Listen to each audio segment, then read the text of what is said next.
Hello, sorry, you can hear me?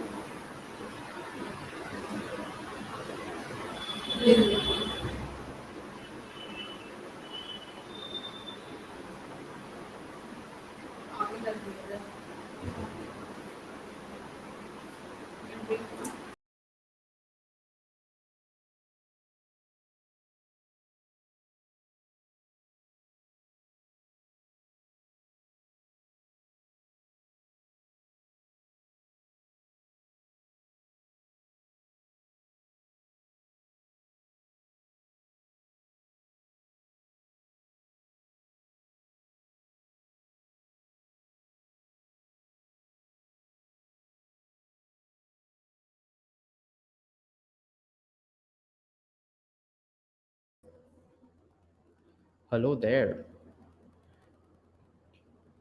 Who all are here? Let's just see who all are here. Good evening to everybody. And just to be honest, I don't know whether am I being audible or am I not being audible. So it would be great if you could just comment in the comment section on whether am I audible or am I not audible. Uh, why is this so crooked, man? Yes, that's much better. Hello there. Who all are here? I can see Brendmo in the house. I can see Paromita in the house. Okay, I have got a message that you cannot hear me. What's wrong with this? Check. Hello, check. Am I audible?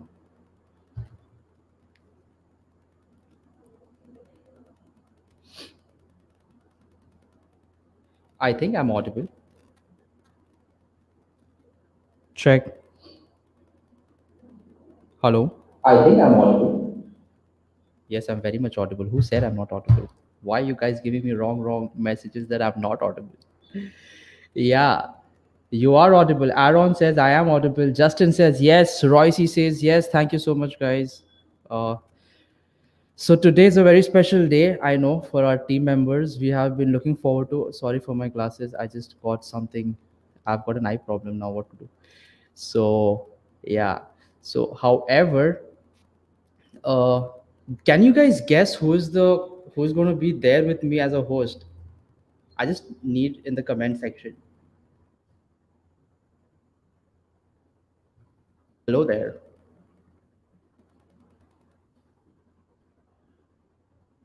Can you guys guess who is going to be there with me today?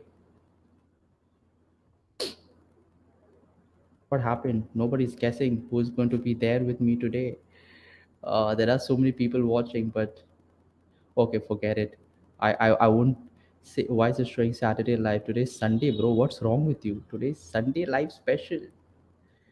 Okay, so without any further delay, I'm just going to yeah, I'm just going to introduce you who's going to be there with me today is all the way from my friendly neighbor is Jennifer. Ta-da, ta, ta-da.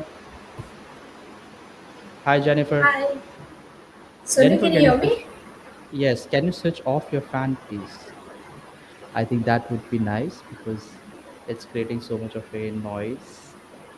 I'm unable to hear you actually. Are you serious? You're not able to hear? There's some problem with the people of Picnic Garden, I guess. No problem. We are going to sort it out. By then, I think it's very important. I think it's very important that we begin this beautiful day with a moment of praise and worship. And therefore, I would like to invite. We have already been there, so let's just jump in and let's just surrender this moment into the Lord's hand and just start off this day with a moment of praise and worship. Over to you, praise and worship team. Good evening, everybody. So nice to be here in this session. As we start the session, let us all surrender this moment to the Lord. Let us all start with a word of prayer. In the name of the Father, the Son, and the Holy Spirit. Dearest Jesus, we want to thank you for this session. Father, thank you for the abundant blessings that you have showered upon our lives. Thank you for everything that you have done for us. Thank you for everything that you are doing. Lord, as we spend this time in worshipping you, in focusing on your goodness, I pray, God, that may your Holy Spirit touch our hearts. Help us, Lord, so that we will be able to worship you in spirit and in truth, and we'll be able to exalt your name. We thank you and we praise you, Jesus. In the name of the Father, the Son, and the Holy Spirit. Amen.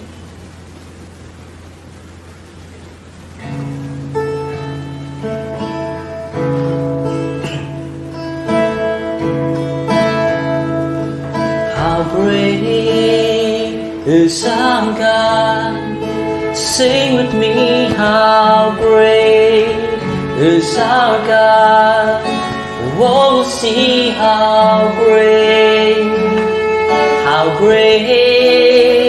is our God.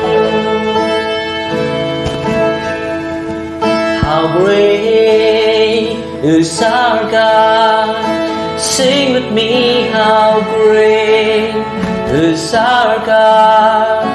Oh, see how great is our God. Name above all names, you are worthy of all praise. And my heart will sing, how great is our God. Jesus, we want to offer this time into your hands. Lord, as we come together, we just want to lift your name high up. We want to acknowledge, Lord, that you are the name above all names. We come together and proclaim that the name of Jesus is the name above all names. It has authority from God the Father.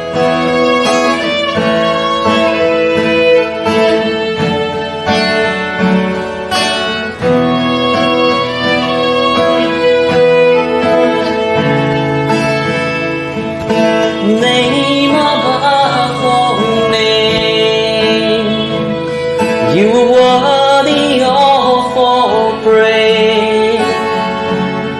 When my heart will sing, how great is our God.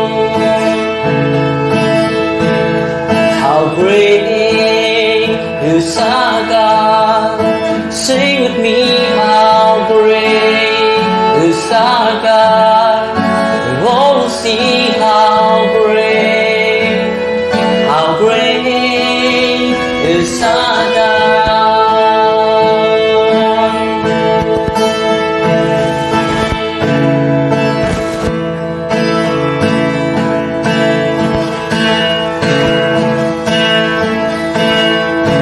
Then sings my soul, my Savior God to thee. How great thou art, how great thou art. Then sings my soul, my Savior God to thee. How great thou art, how great thou art. How great is our God. Sing with me, how great is our God. Oh, see how great is our God.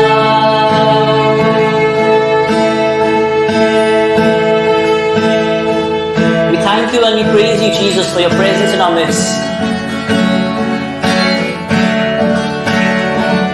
We thank you that you are the name above all names. We thank you that you are the healer. you that you are the mighty God. You reside in the hearts of your people, Jesus. Help us, Lord, so that we'll be able to give you our best.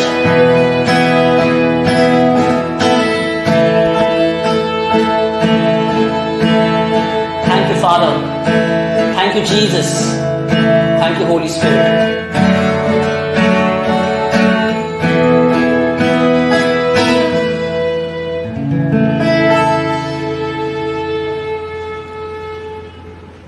In the name of the Father, the Son, and the Holy Spirit.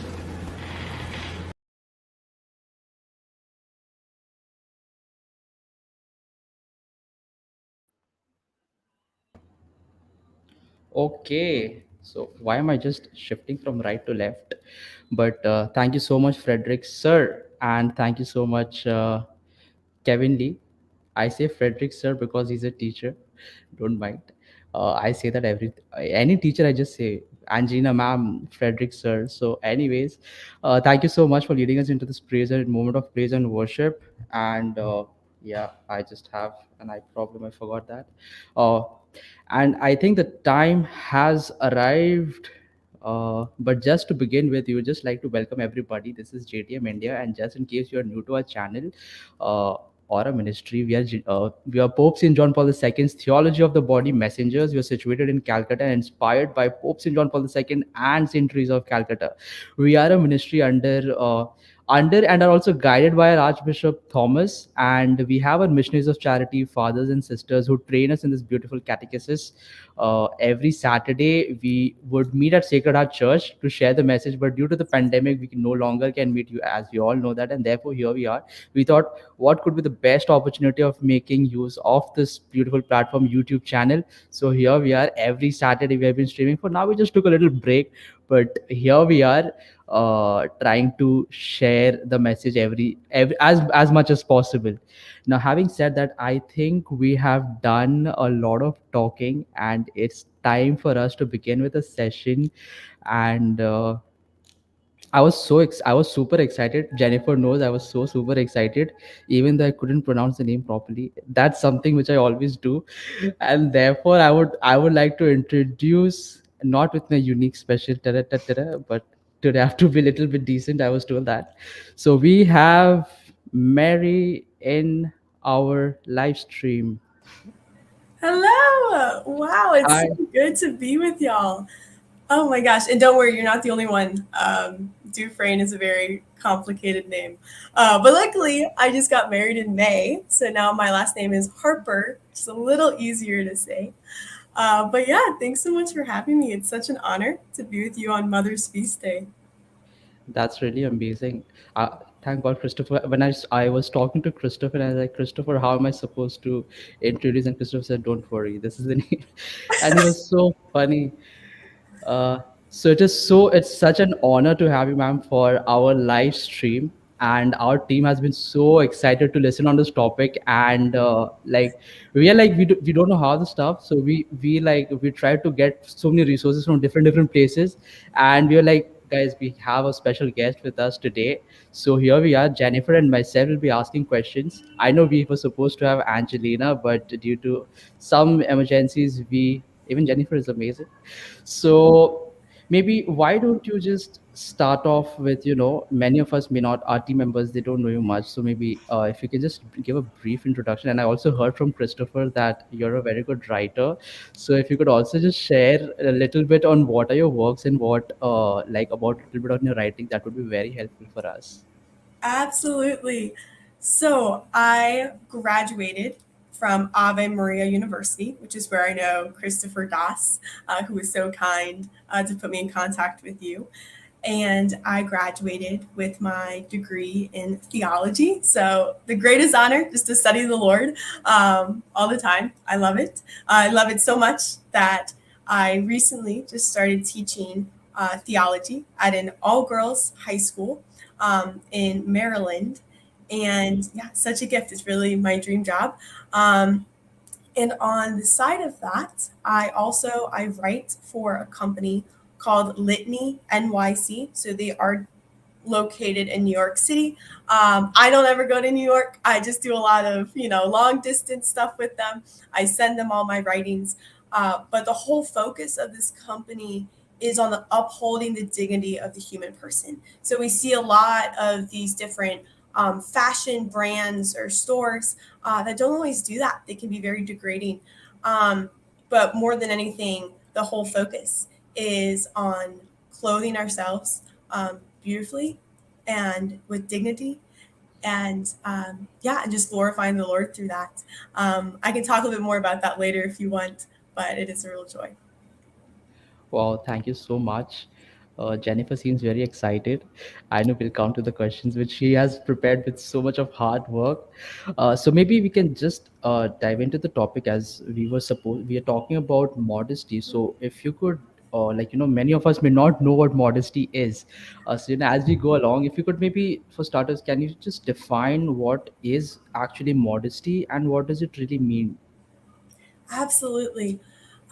So I think, the word in general, people can attach many different meanings to it, many different definitions. One of my favorite definitions comes from the Catechism of the Catholic Church. So directly from church teaching, we hear that modesty protects the intimate center of the person. So how incredible is that? The whole goal with that word, with that virtue, is the reality of knowing that we are the Lord's, knowing that we are, as man and as woman, we have a great and precious dignity. And in everything that we do, we're to recognize that and honor that. And it's difficult to do that if at the end of the day we don't know whose we are and what we're doing. So what is our purpose? All these different things, all these questions of the roots of our desires, of our purpose, where we came from, where we're going, can kind of help give to definition of that reality of who I am and whose I am. So modesty in general is not just about, some people think it's only about clothing and this idea of hiding or something, which is incorrect. Modesty is actually uplifting and upholding the goodness and the beauty of the whole human person. Wow. Thank you so much. That is so much relatable to what we really talk every Saturday. Some of it, I still remember all of this when I was just starting learning theology of the body. It went over my head, and sister like start off small, start off basics, and Christopher really helped me to a lot to understand these messages. Uh, at the same time, in India, I don't know how is it there in the US, but in India we have multiple cultures, and dressing is like really different in different parts of India, like 24 different cultures and more than that we have. And I've heard many people say, modesty is kind of subjective. So I just would really, if you could throw some light upon this, that does really modesty differ from culture to culture and people to people, or is there some sort of basis to it? Yeah. So like I said, so if we go back to that definition in general as just modesty as upholding the dignity of the person, then great, that applies to everyone across the board. Now, how is that lived out? That's going to look different in your environment. So you're probably going to dress different when you're going to bed versus going out to dinner with a friend, or you're going to dress different when it's like a really nice gathering versus you're walking a dog or you're caring for any creatures or whatever it is. It's going to look very different. So I think keeping environment in mind is huge. And vocation. So vocation meaning there's going to be a difference in dress between the missionaries of charity and then what I'm wearing as a lay woman, as a woman that's married. You'll notice all the missionaries in charity dress according to their vocation. There's all the different symbolism behind what the white being as brides of Christ and the blue stripes for Our Lady. But we're not all called to wear that, right? So it's not saying that we're immodest and they've perfected it. They're actually living out the fullness of the vocation and the way that they're dressing. So it's this constant reminder in their clothing of, oh, that's what their calling is. Like that makes sense. Whereas for us, particularly when you're in high school and college and you're just a single person, more of our focus is whether we're a student or whatever our job is or our work is, we're dressing for that, again, that environment. So there's different codes. There might be a uniform at certain schools and how you're dressing. So our clothing with modesty is communicating the work that we're doing and the vocation that we're living for, if that kind of clears things up a little bit. Mm-hmm. Yeah. Okay, and as we're talking about modesty, and very often, I don't know if it's a misconception, but very often we limit modesty to just outfits, our clothing and attires and just outfit. So could you just maybe explain, like, how is modesty more than an outfit, or is it more than an outfit, or just is it limited to just an outfit? If you could just talk about that and help our friends understand that. Absolutely. So one of my favorite scripture passages, it comes from, so in the Bible, we have a letter from St. Paul, and it's 1 Corinthians chapter 6. And there's this one line in there that I really love that I think really embodies from the theology of the body, what it kind of encapsulates, but also applying to modesty. It says, "Do you not know that your body is a temple of the Holy Spirit within you, which you have from God? You are not your own. So glorify God in your body." So this isn't just talking about the way that we dress or what we're doing with just our bodies, but it's also this connection of where we're human. So we're both made up of body and soul. We have a mind and a heart that gets to know God, and then we have a body to express that, and they all work together. So if in my heart I doubt my own goodness, if in my own heart I do not believe that I'm good enough, a lot of times it's going to portray in the way that I act, in the way that I dress. So altogether, modesty begins in our hearts. And I want to address this too, that modesty is not just for women. I think it's really easy for all the men in the room to be like, what about me? Yes, I hear you too. But this applies for both men and women because it's also this idea of facades. So this idea of a mask or pretending to be something that I'm not. So in this case, an incorrect version of modesty, an immodest, we'll call it, way would be, well, I'm just going to act like this other person, or I'm going to pretend to be like I don't really care about the faith, or I'm going to pretend that this isn't important to me. This would be almost a false sense of modesty because I'm not being true to my own heart, true to my own faith, true to my own beliefs. So there's a sense of honesty that comes when we allow ourselves to act according to our faith, which is hard. And I recognize that. And I say this saying that it's something we're constantly learning. And it's never a place for, oh, come on, you got to fix yourself. But it's a process. I don't know if that makes kind of sense, but I'd say more of being true to our own heart, true to our own desires is an authentic way of living out modesty, not just in our actions, but also in our hearts. Wow, thank you so much. That was really amazing. It made it a lot more clear. Modesty is not just for women; it's for men as well. And I'll just maybe ask one more question before we move on to Jennifer. She might be getting bored. So she has a lot of questions to ask. But anyways, this is one of the questions for my friends. They are all dating, most of them, not me though. But anyways, so my friends had this question that what is the significance of modesty when it comes to dating or in fact marriage? Like how big role does it play in those kind of relationships? Yeah, absolutely. So it never stops. So again, I'm going to keep referring back to that definition because it's going to continue to apply. So if modesty is truly the reflection of my own goodness, I need to make sure I'm living that out in every stage and every season of life. So particularly, we'll start with dating. So with dating, how do I love the other person?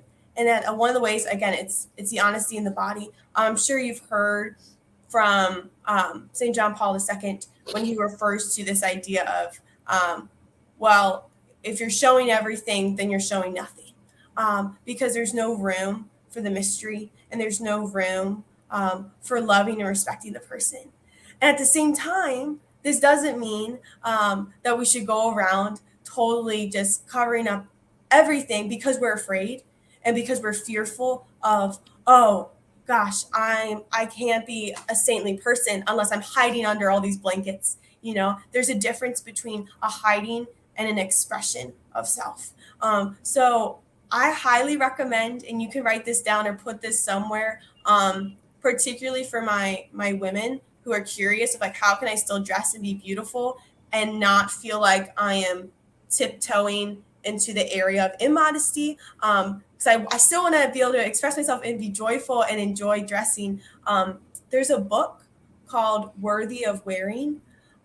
It just came out this past year, and it does a phenomenal job of addressing things like dating and marriage and how we're called to still dress in a way that is worthy of that calling, worthy of that state in life. I'm going to get into this a little bit later, but basically it teaches you how to dress both in a way that's dignifying and of modesty, but without having to give into scandal, if that makes sense. But it continues. And in marriage, I think there's this understanding of, oh, once you're married, who do you need to impress? There's no need anymore. But that's such a way to honor the other, to honor your spouse, is by still dressing and trying, putting in the extra effort to honor them and to love them by dressing beautifully. Wow, thank you so much. And just to remind all of our friends who are watching right now, if you have any questions, do comment in the comment section. I know when we have classes and when we do events and programs, you bombard us with questions. Feel free to ask questions. We have a special guest for us to answer your questions. So, having said that, you spoke a little bit about the theology of the body. I know our friends keep hearing from me and Jennifer and all the others. What is theology of the body? It would be so nice if you could share about what is theology of the body in general, and what is the significance, how has it played a major has how has it played a role in your life, uh, so if you could help Yeah. us understand that. Yeah, so St. John Paul II recognized that during the time that he was Pope, that there was just this absolute misunderstanding of the goodness of the body. So you had people going into extreme lengths of just sexuality in everything, so much so that it was everywhere, that it lost its sacredness, that people didn't understand that it was good or it was sacred or something intimate. And on the other hand, you had people thinking that, oh, the Catholic Church must just think that sexuality and our bodies are bad and they're to be condemned and put away and shut away. And that's not at all the case of what the church is teaching. So John Paul II, he's awesome, and he came to give clarity there and show, okay, I'm going to break this down. And it's a really, if you ever see the Theology of the Body, it's a huge book, and it can get really dense and really hard to kind of read through it. So I highly recommend reading with a group or with a friend if you're going to go through that. But what it does is it breaks down from the beginning with Adam and Eve, what God instituted as good, what he desired, and then talks about what happened after the fall. So when the sin entered the world. And then he kind of starts to talk about, okay, this is what got confusing with sexuality during the time after the fall.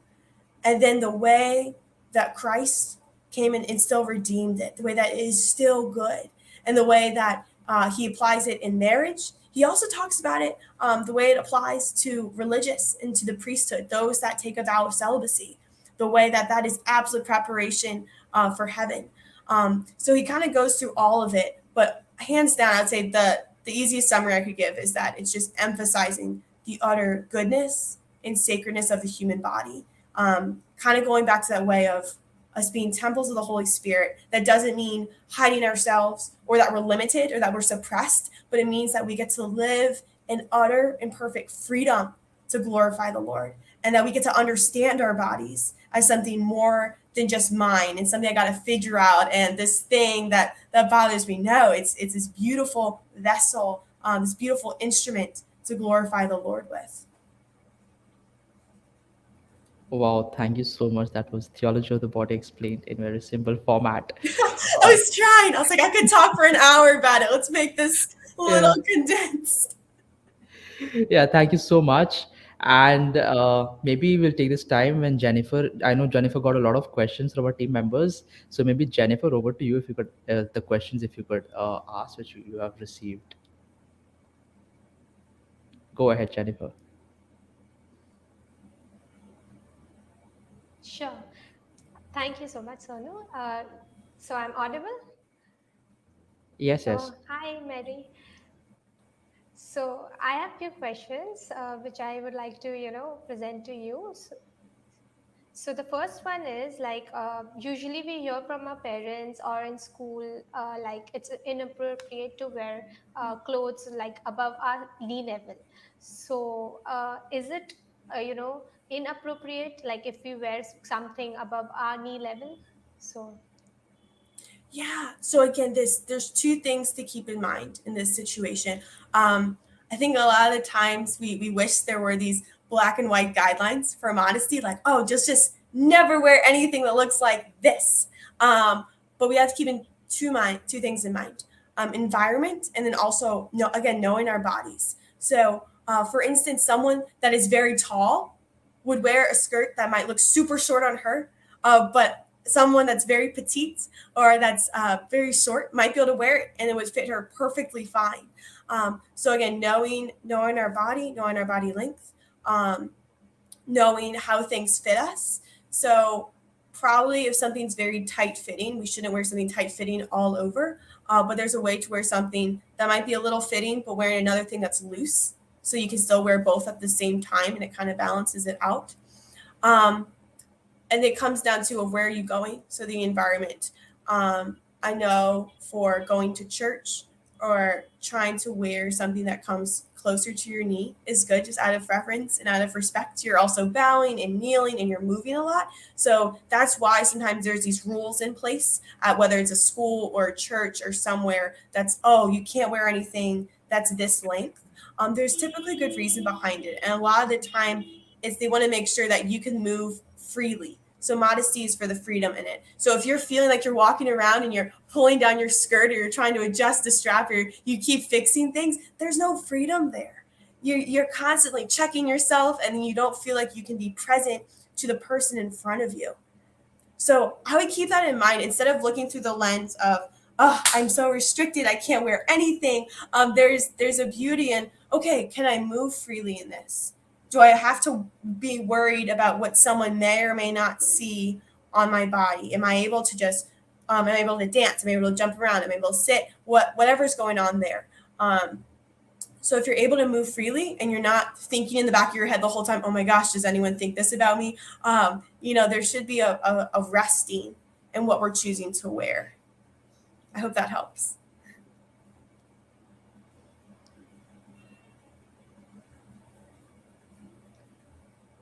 yeah, so true. That is very correct. I just wanted to know that, like, what kind of clothes should we wear during, when we go for mass? So, like, does the church say anything about our clothing? Like, when we go for church, then what is appropriate to wear? Yeah. Well, let me put it to you this way. So if we believe that truly Christ is present in the sacrament, if we truly believe as Catholics, we firmly believe that we are there to approach the King of Kings. I want to dress beautifully for him. And sometimes that's hard. I think sometimes we want to just throw something on and just get to mass or get to church, whatever it is.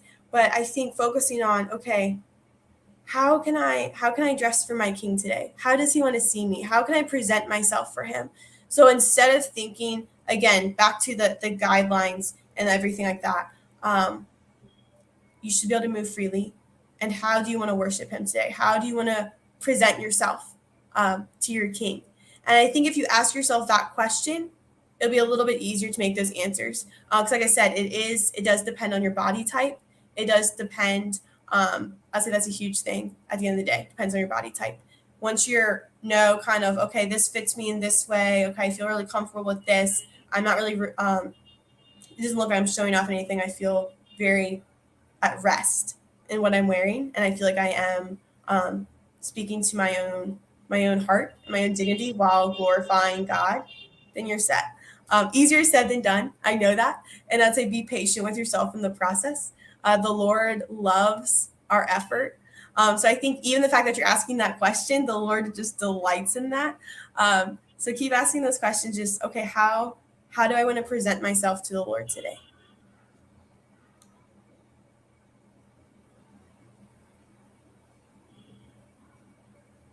Yeah, that's true. So there, there are many of our friends like they say that I want to wear what I would like to wear. So it's men's problem, like they stare at us. So what do we have to say about that? Oh my gosh. Yeah, I've totally heard it before. No, I understand. And that's why I'm laughing. Because, yeah, I think it's so easy to make it someone else's problem. It's so easy to say, oh no, someone else has to figure that out. They're the ones having the issues. This can't be my problem. Okay, let's just take that out the picture. Let's not put the pressure on anyone in this case. Let's go back to, am I allowing the other person, anyone that I encounter today, when they see the way that I'm dressing, are they gonna say, wow, she is so stunning. Like, I can just tell that she really loves to create in this way. She reminds me of someone that really loves to paint or really loves to go walking or whatever it is. I don't know. Whatever it is that you love to do, your clothing should express that.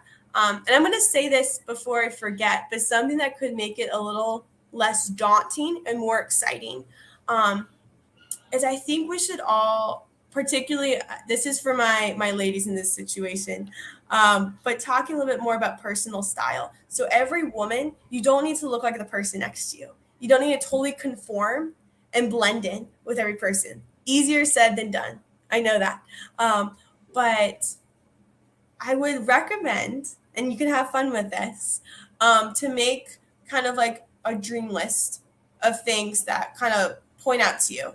So, for example, if you're familiar with Pinterest or magazines or whatever it is, taking pictures of different outfits or different things that you see that, wow, I really love these colors, or wow, I really like this material or this texture. And when you start to combine these things together, you might start to see like a theme or something kind of come across. And there's something that's telling you about your heart too, why you're drawn to those things. And that's something you can take to prayer even, of why do I like the colors like pale greens or darker pinks, or why do I really love the darker navy blue, whatever it is, and combine them all together. This is all to be, again, the self-expression of the heart.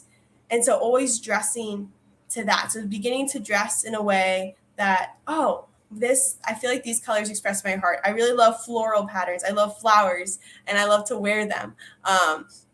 Whatever it is. And like I said, have fun with it. But I think if we start to kind of have this creativity in the way that we dress, it takes the pressure off of, I need to make sure I'm looking like the person next to me. I need to make sure, am I dressing to standard, whatever it is. I hope that makes sense. I know that was a lot of things at once.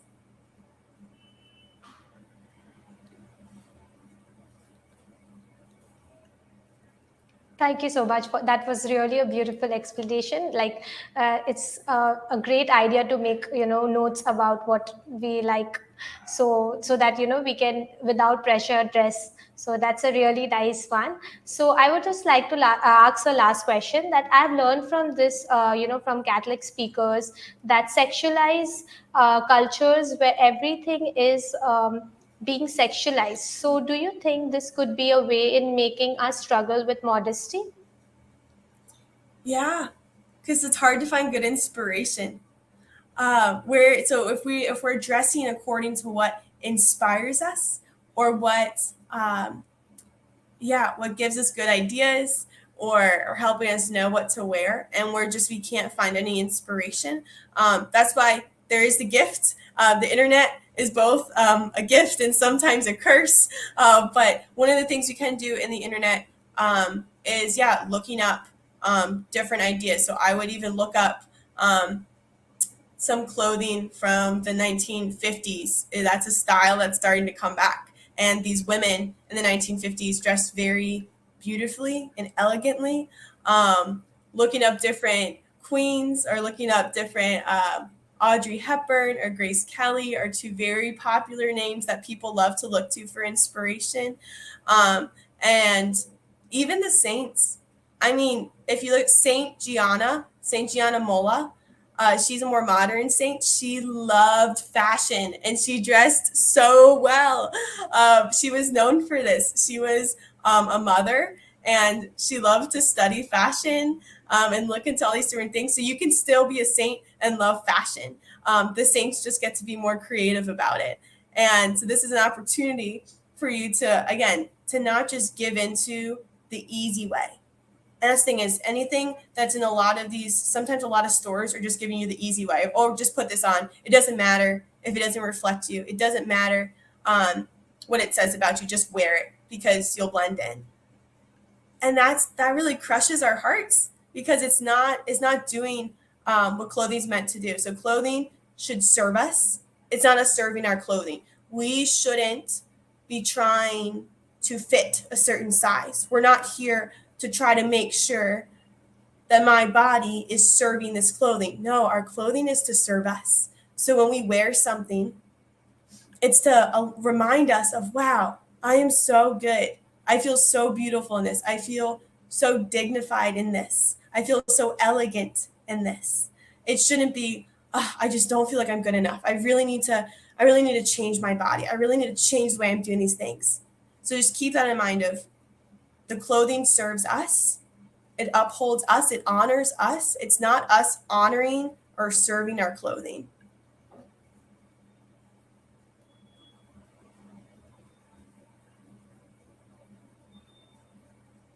True, that's really true. So I would like Sodu ask that if there is any questions from the comment section. Sorry, I'm muted. Yeah, I do that all the time. But anyways, there are a couple of questions. Thank you, ma'am, for beautifully answering. They were really helpful. These are some of the questions which you really get during our classes. However, there is one question by one of our friends, and she has asked the question that does modesty differ from culture to culture? Because there is this in India about crop tops and saris. I think you know about crop tops. And saris is something it's considered very traditional, and it's considered in India it's kind of considered to be a modest wearing, but both of them show good amount of your waist, but one is considered to be immodest and the other one is considered to be culturally modest. Could you just throw some light on that? Yeah, that's amazing. I love that question. And I think it comes back to intention. So what's your intention? This comes with everything that we wear at the end of the day. And to even understand our own intention and our own meaning, our own purpose of what we're wearing. Why do I want to wear this? Am I trying to show off something? But I think, and at least from the women in India that I've encountered, I did have the gift of visiting Calcutta a few summers ago, and the women I encountered wearing saris, they never gave me the impression of, oh, I'm trying to show off something. I'm trying to flaunt. I'm trying to seduce or something like that. It was simply, they were always so confident and sure of themselves of, I know what I'm expressing. I know I'm being true to my culture. And they were they just carried themselves very elegantly in that. But yeah, if you take it over to America, I see plenty of girls in crop tops. And I can't tell you how many of them that when they wear a crop top, they're almost like hiding their stomach, which is interesting. It's like they pass by someone, and as they're wearing a crop top, and they're trying to like hide their stomach or push down their shirt because they suddenly feel insecure and they suddenly feel that they're not good enough or worthy of it. And that's kind of where it happens. I find that crop tops, at least in America, my experience here, if a woman wears a crop top, she's more insecure and more frustrated with her body than she is at rest with her body. That's why. So I think there's a huge distinction there. Also in the design of it, but at the end of the day, it comes down to intention. So what is the intention behind what we're wearing? And then again, particularly, and if it's, oh, I just want to wear a crop top because it's comfortable. Okay, that's good. But at the end of the day, we probably shouldn't be drawing attention. Unless, I know, in America, if we're at the beach and you're wearing a crop top, it's a little different because it's the environment, but you probably wouldn't wear it out to like a nice place or something. So environment and intention are two good things to keep in mind. I hope that clarifies a little bit. Yeah, I hope we got our answers. Uh, there are a couple of questions. We'll get back to it, but there was this one question. Maybe if you could elaborate. You had said before also in the beginning of the session that modesty is not just for women, but it's also for men. So can you just explain a little bit more with a couple of examples? That would be really helpful for us to understand a little bit more on that. Absolutely. Yeah, so going back to this idea of throwing off the facade, I have many, awesome, good men that are friends of mine that I've seen grown over the years that have matured. And the main way that I saw the guys in my life mature is when they started to learn how to throw off this fake facade or this fake mask of pretending to be someone that they're not. So they would have this false sense of security. To act like they were something that they were not. But when they allowed themselves to start being true to the faith, being true to who they're called to be, they were able to have the courage to step up and hold others accountable through their honesty and their own actions by saying no to different habits of their friends that they didn't agree with. Of no, I'm not going to do that. Like that's not true to my faith, and I'm not going to try to pretend that I'm okay with what you're doing. I'm going to call you out on it. I'm going to hold you accountable. So I would say for men, modesty is more about the honesty in your actions and more of holding others accountable. And this goes for everyone, but I'd say that's probably more what I would talk about for the guys. Also coming with practicing humility. So I'm not talking about false humility. You don't need to go around pretending like, oh, I don't have any gifts. I don't have any skills. I can't do anything. No, you do have gifts and talents to offer. And they're worthy of being offered when someone needs help. But there's also times that there might be someone around you that's like, oh, I know he's actually a little more talented than I am at this. I think I'm going to give him the opportunity to take care of this, especially if he really wants to help or really do this job or whatever it is, and allowing him to do it. Asking for help, really hard. Especially as guys, because y'all are so good at taking care of things and y'all are awesome. But having the courage to ask for help when at the end of the day, you know that this other person would be able to care for it. They have the better skill set for it. That is not a sign of weakness, but of brave strength. Because you're saying, I know who I am, and that doesn't frighten me. And I know I'm called to do at this moment. And in this moment, I'm called to sit back because I'm going to ask this man to use his skill because I know he has it and he's able to accomplish this task in the way it's ought to. I know I can't do that. I need him to do it. And then, again, it takes a lot of knowing yourself and really knowing your own gifts and knowing your skill sets and knowing when to say no and knowing when to ask for help. So I say that's a huge way for guys. Modesty comes down more to your actions. And honesty in your actions. Well, thank you so much. It makes me feel so blessed that I have missionaries of charity, sisters and fathers to run towards them. And they always would take good care of me. So, having said that, we have one more question. And she says that in current times, we see nudity as a form of empowerment and self love. What's your take on that? Okay, I was trying to read the question again. Yeah, it's interesting, and I think y'all have had Jason Everett come talk before, or you might have heard from him. He talks a lot more on this. To be very careful, because even in America, we do have different art schools that will practice that, and like, oh, it's fine, it's whatever. I just say be very careful. Because there is a way that it can be used in art form. We see it a lot in Roman architecture and a lot of these old paintings. I'm not as educated as far as what that looks like in art school in the art realm, particularly with nudity and things like that. And I understand it comes down to culture. But I would still take it back to environment and to intention. I think you can always apply those two to everything. So I'm not super familiar on the environment that would be taking place. And I can't also guarantee that every person that would be witnessing the nudity would say, oh, yes, empowerment.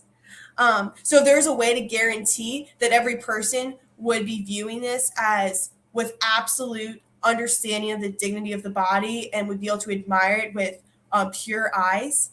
I don't know if we can always have that guarantee, which is why I would just really proceed with caution.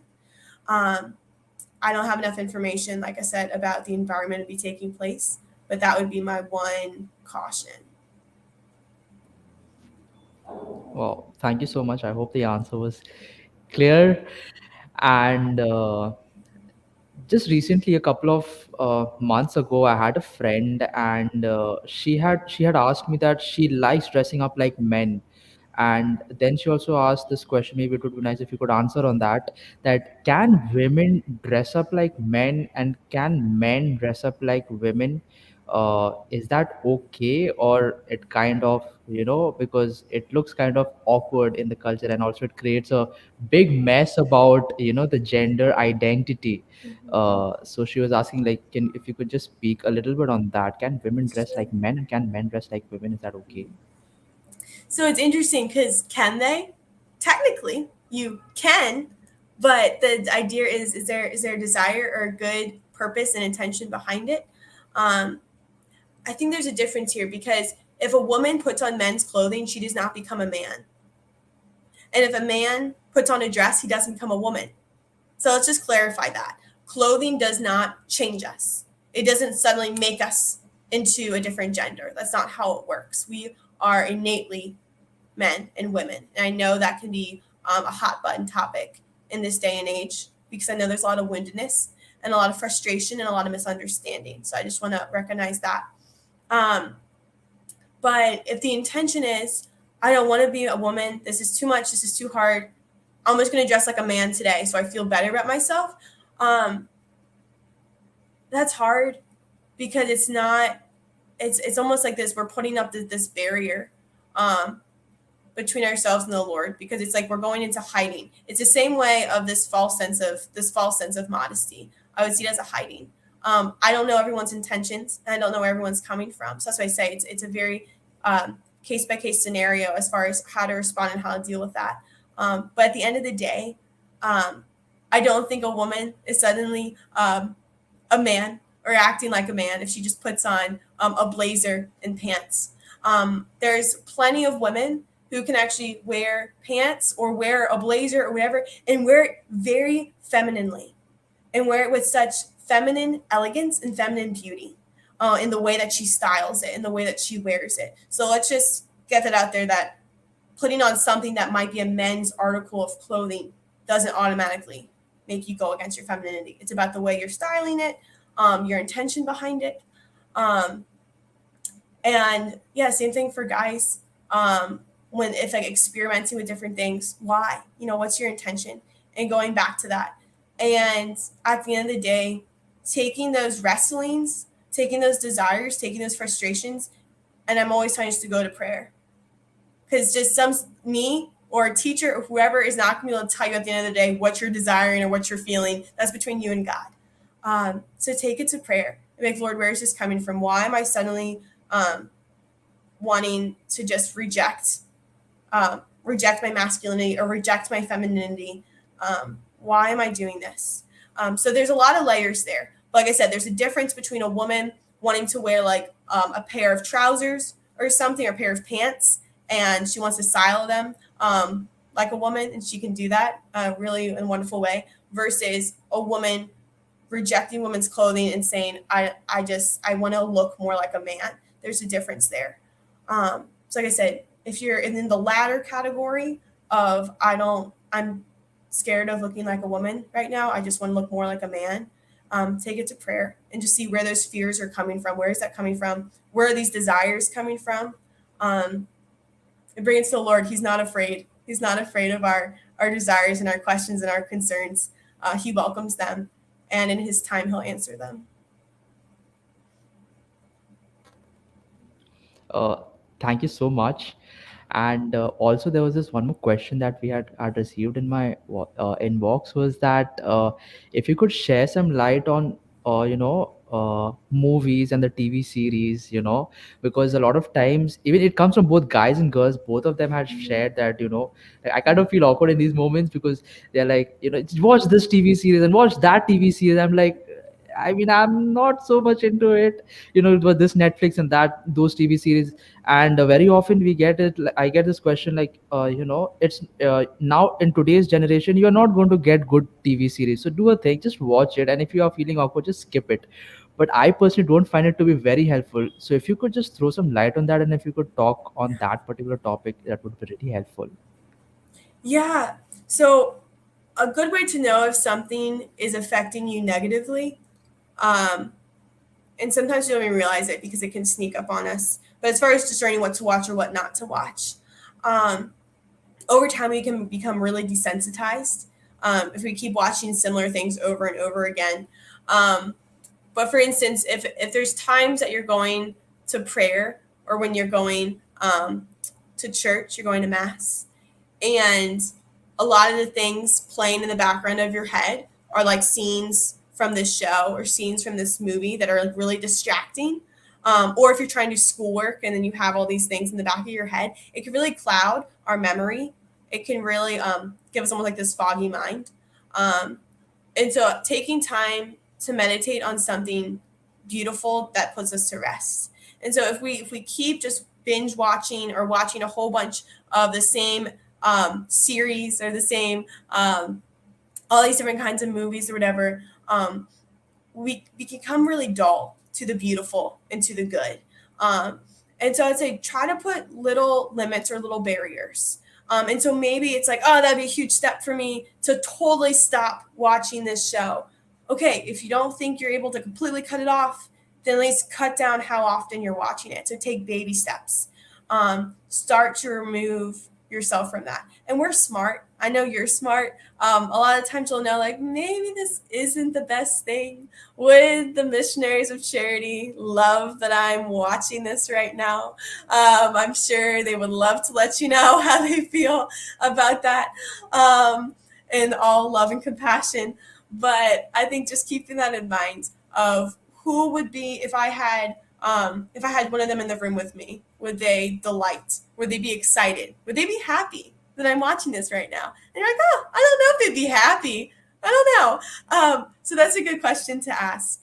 But at the end of the day, I think it's good to start kind of putting some little barriers and some boundaries between us and how often we're watching something and then what we're watching. Once you start slowly building little boundaries of, okay, I'm only going to watch one small show today. That's it for the whole day, only one show. Or maybe it's only one for the whole week, whatever it is. But slowly build boundaries so that you're not consumed and entirely taken into this of, I need this, I have to do this because I don't know how to be at rest with myself. Because if we keep watching certain TV series or whatever it is, we can get really restless. And at the end of the day, we forget what it means to just be at peace with ourselves. We forget how to be at peace with the silence, with prayer. It's really good for us. It's really therapeutic. It helps give you, just like authentic rest, authentic leisure, with knowing maybe to read something or maybe going to look at art or just something that is beautiful. Sacred art in particular is really good at putting your mind at ease and refocusing ourselves back to what our purpose and our goal is in life in general. Wow, thank you so much for answering that. That was really helpful and insightful. We have a couple of questions, but maybe since they're the same, I'll just put up one question. It makes sense. In India, like, we are very good at copying America. Whatever they do, we just end up copying that culture, that trend. And I think the beach culture is becoming more like the American culture these days. The wearing, it hasn't reached that position yet, but it's slowly, we can see it's going there. So maybe if you could help our members understand what's a good beach wear that you would suggest, and what is your take on bikinis? Yeah. Okay. So I'll start with bikinis. So I have always been under the opinion of if you're revealing your stomach, that's actually one of the most sacred parts of a woman's body because it's where her womb is. So if a woman will one day become a mother, if she'll one day become pregnant with child, that is the most sacred part. That is one of the most sacred parts of her body is her stomach. And I think recognizing that, particularly just in the beach culture, if we're just allowing it there, why are we just allowing that to be revealed to everyone? So again, going back to intention, what is my intention behind this?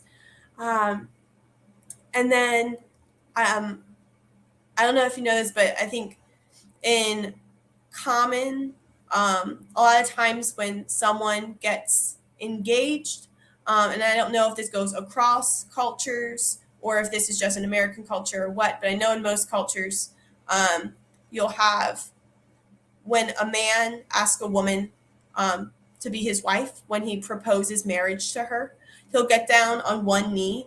And one of the reasons for that is because he's then faced with her womb.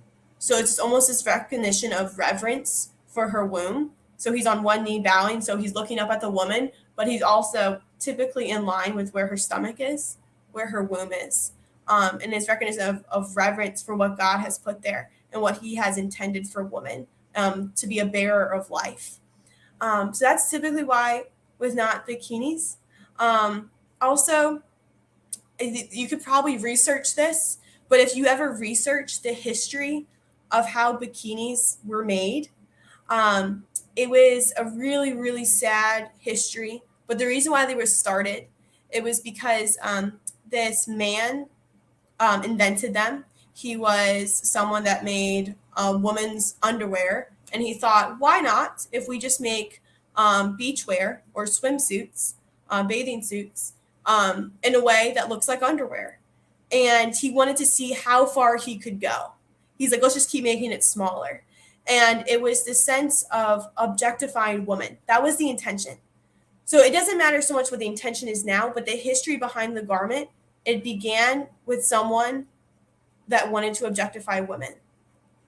So that's the thing, is that it really comes back to the history. So the clothing we wear all has a history of some sorts. Every garment has a background. So it's really cool to know that.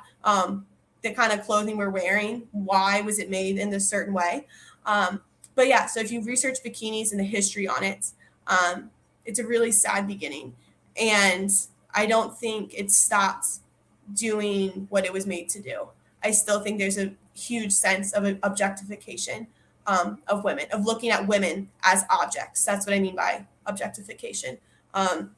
Looking at a woman as something to be used. That was the intention with the initial invention of the bikini. So that's why I'm very cautious with it, and it really breaks my heart. Most people don't know that, so it's okay if you wore that and you didn't know. Now you know, but and to maybe make the proper adjustments there. But yeah, most people don't know that. I would say only very few are aware of the true history. Beachwear in general, you should be able to move. You should be able to swim in it. You shouldn't have to feel like you have to constantly be pulling on things and making sure you're properly covered. I like to wear shorts over a one piece. I think that's great because I can still move around a lot. I can still swim very well. I would say in the last few years, there's been a lot more swim companies that have made more modest and just beautiful swimwear that just looks amazing. So it looks very similar to some like 1950s, 1960s swimwear. So that's definitely come back in style, I would say, in the last 3 years. I just see more of one pieces coming back in style. So you are in luck. There's a lot more options now than there once were.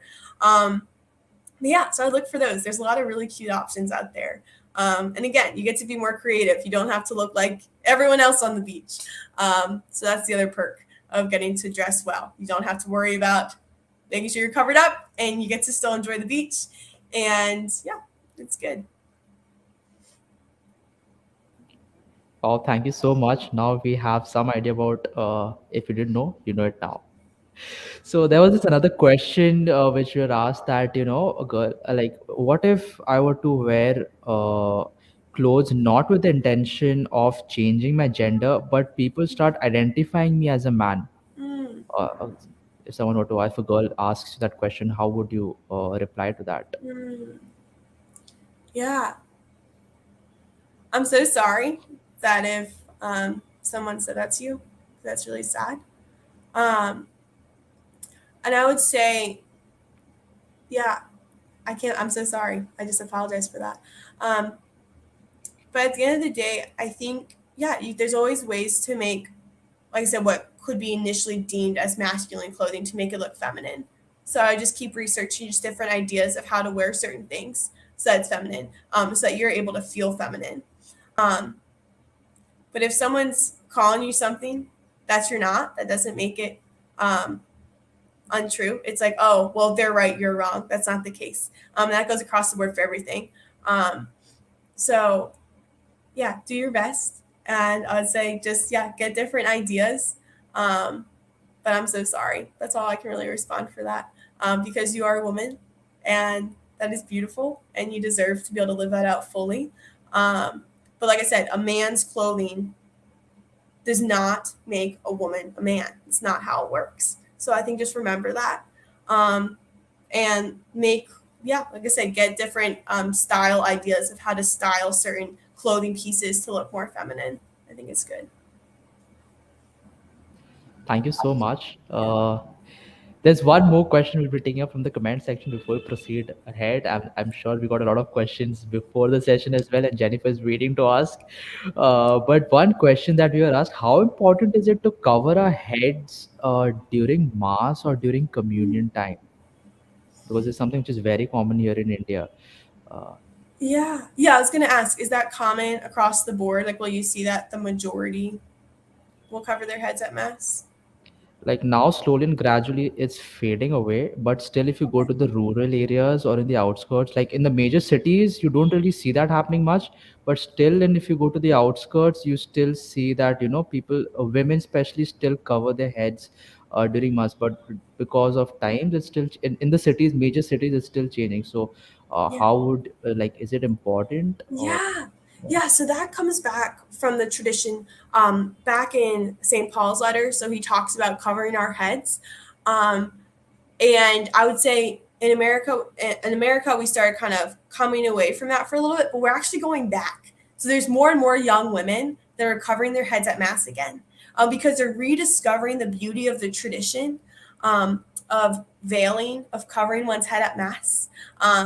And I'm included. I do veil. I do cover my head at Mass. And I love it because I find that I'm more connected to my heart of bowing low and of desiring to serve my King, of desiring to approach the King. It's a sign of humility and a sign of reverence. For me, if I don't veil, I find that I'm more casual at Mass. I find that I'm not as focused, but I find if I wear a head covering, if I wear a veil, I know what I'm here for. It's like a physical reminder of me of, oh, I'm before the King. I need to humble myself. I need to become little. And you'll see, I love how so many saint paintings will have head covering. So I feel like I get to relate to them. I get to relate to my friends, the saints. So I love it for that reason. It's just a good physical reminder of, okay, I'm here before the King of Kings. I'm here to serve him. I'm here to glorify him. This is a reminder for me to be little before him, to serve him. It's just a sign. It's a good sign of humility. Well, thank you so much. I think I've asked a lot of questions. Maybe Jennifer, if there are any questions.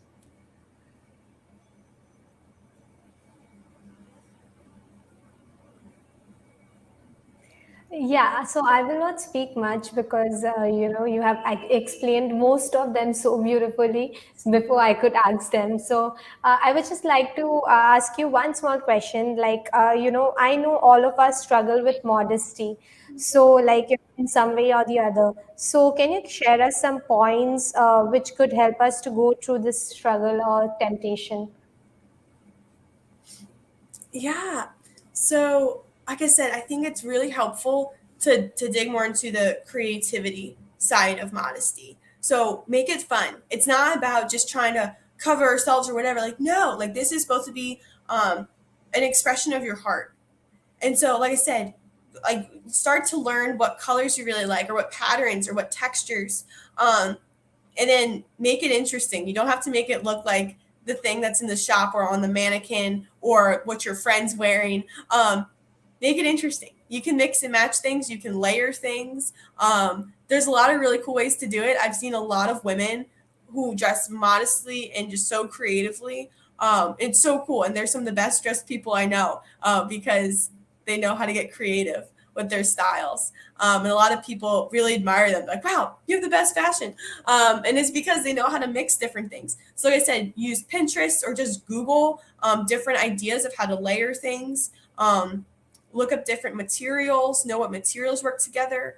And I think that takes, like I said, that kind of gets your mind off of the whole, oh, I have to be in these restrictions. I have to be like, no, it's not the case. Modesty is about freedom. Modesty is about being able to move freely. And that should be almost a way that you can act more in your creativity and dive more into what your personal style is. So it should be more exciting than it is suppressing, if that makes sense. Highly recommend using Pinterest or Google or just looking through different things to get ideas, because there's a lot of good options out there. Well, thank you so much. That was really helpful. Jennifer, anything else do we have? Then we can move ahead.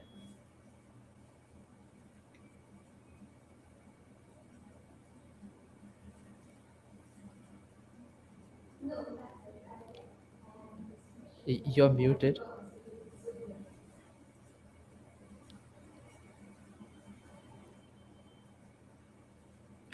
Okay, no problem. So there was, someone asked just now, and we are super excited. But before that, it is just out of curiosity. We ask almost every people, do you have a particular favorite saint, or like someone, or I have not one saint, but a bunch of saints. But do you have a favorite saint, which you would like to share about? That would be really helpful, or someone who you look up to. Oh my goodness, that's only my favorite question in the whole world. Yes, I have 4 favorites, but I'll tell you about my most favorite. So my 4 favorites is Saint Philomena, Saint Maria Goretti, Blessed Pier Giorgio Frassati, and Blessed Chiara Luce Badano. So they're all really cool. The last 2 blesseds are really young saints. They're modern saints. But I'll try to give you the quick story of Saint Philomena. She is very near and dear to my heart. She is known as the saint of the impossible, the wonder worker. She lived way back in the 4th century. She was a martyr at age 13. She's so cool because this emperor in Rome wanted to marry her, but she had already promised herself to Christ. She had already promised her virginity to Christ. So when she refused him, he tried to have her scourged to death, have her whipped to death like Christ. And he thought she was dead, but angels came and ministered to her with oils, so she was completely healed. And then he tried to tie an anchor around her neck and throw her into the river.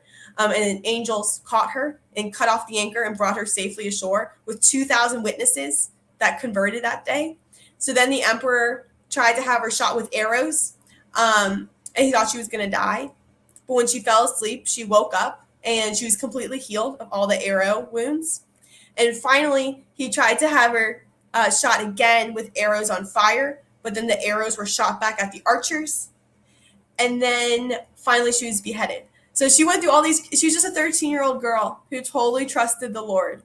And all these impossible things where he kept trying to kill her, but the Lord just kept proving himself of, no, she is my beloved, and just protecting her. And she did die a martyr's death, which is very glorious. She did have Our Lady appeared to her when she was in prison for 40 days before all that happened. And that's where she was given the promise that the Lord would be with her. So that's a very short version, but she's awesome. She's constantly still interceding for miracles to this day. Lots of miracles still happen through her intercession, through her prayers to God. So definitely ask her for help. Wow, thank you so much for answering. That was really that even I have four saints. Yeah, but I can't settle it one saint. But since you have come to the end of the session, I wish we could talk more. My in the team they say that I talk a lot. I could go hours and hours, but unfortunately we cannot go hours and hours talking on YouTube. But anyways, we'll try to conclude just with last one or two questions. Maybe one question from a little Royce from our team. As you said that you had visited Calcutta, you had visited Mother House. So maybe you could give little, if you could share a little bit on your, in a nutshell, that how was your experience visiting Calcutta and Missionaries of Charity. That would she would love it. Yes, my heart almost just melts out of me when I think of it. Um, yes, I visited the summer of 2017, and it was just, yeah, no, it's so incredible. When I realized it was the feast, I almost cried. So I realized, I'm like, do I get to be in contact with you on her feast? Um, but it was, yeah, it was such a joy. I went with Ave Maria University. We got to visit, we got to stay near the Mother House, and we got to serve in the different houses with the Missionaries of Charity. I worked in Premdan, and I would say that all the women there, oh my gosh, they stole my heart. They filled my heart with all the joy in the world. Um, they taught me more about love than I think ever in my life. And yeah, that was in 2017. And to this day, I still reflect on the beauty that I encountered in those women every week. Um, yeah, it was just such a joy. And I think that's most of what I can say without getting teary eyed. But it was good. It was hard work at times working with the MCs, but they're wonderful because they kind of remind you what it means to really live out the Christian faith, and just the reality of, rolling up our sleeves and say, all right, we're going to go serve the Lord. And they really taught me what it means to always see Christ in another person, like in every moment, to serve Christ. And I really did feel as if I was, serving Christ there, serving in his palace when I was working with them, because those are truly the treasures, is working alongside the MCs. So if you ever get to work with them, it's a huge gift. I love them dearly. Well, thank you so much for sharing. I'm sure they'll be watching this video and they'll be so happy. And since we have come to the end of the session, maybe we can have you again. And but at the same time, there are a lot of team members who are watching, and at the same time, there are a lot of priests, animators, youth leaders who are watching right now, and also will be watching in future. So if you could just give some final words of motivation, it will be very helpful in order to grow in holiness. It will be some words of inspiration that would be really helpful. Yeah. I always just like to encourage people in general to ask, don't be afraid to ask the Lord for big things. So aside from everything we talked about today, the Lord loves it when we ask him for the impossible, when we ask him to reveal himself. And so just to continue to ask that, and to be always with your eyes open, expecting for miracles, because he's still doing them, and I've seen them daily. So continues to ask the Lord with expectant faith, to see him move, to see him act in your own life. He delights to do that. And just to continue to look to him and to gaze with him. And I'll leave you with that. Thank you so much, ma'am. It was really an honor to have you here with so much of insights. I'm sure the ladies of our team have enjoyed. In fact, all the questions were from them only. Uh, and we also thank Christopher for helping us make contacts. And it is such a blessing to have you, and we hope to have you again. Wonderful. Thank you so much. It's such an honor. Thank you, ma'am. Thank you.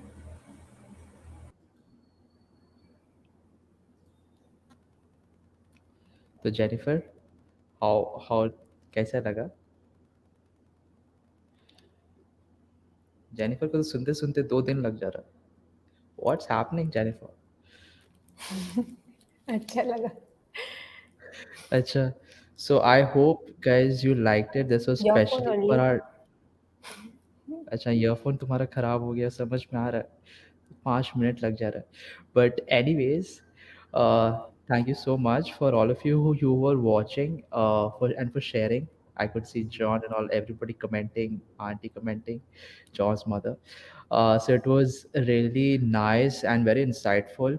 And after such a long time, we've come here together on YouTube. Usually we have it on Zoom, but we thought, how about we keep this open to everybody, whoever wants to come to an entire archdiocese, and not just limited to just us, only us, because it's special. We have to make it some special. So, having said that, Jennifer, कुछ बोलेगा?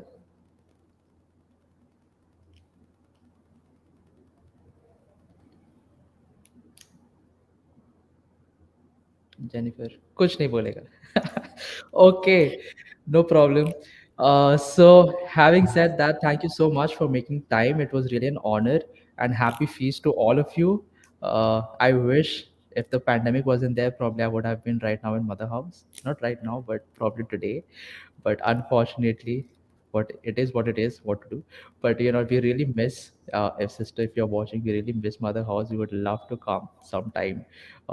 Waiting for 22nd October. But anyways, thank you so much for making time. Stay safe, take care, and we hope to see you again, same place, not probably same time, but yes, on YouTube itself. And if in case you would like to meet every week, I know we're having call program which once in a month, and if you would like to meet us every week and learn, because to be honest, I also never knew anything about theology of the body. I just did BCom honors, man. So I even so every Saturday it was through the Saturday classes. Whatever I know is through the books which sister gives me, through the books which Christopher Nigel they have been giving me. All I got my learning through that. So if you would also like to learn more about the theology of the body, more about Pope Saint John Paul II and different teachings that we have on YouTube, feel free to email us or get in touch with us. We would love to have you on our weekly Saturday classes on Zoom. So having said that, thank you so much, guys. See you same time, same place, some other time. Take care and bye bye. Bye bye.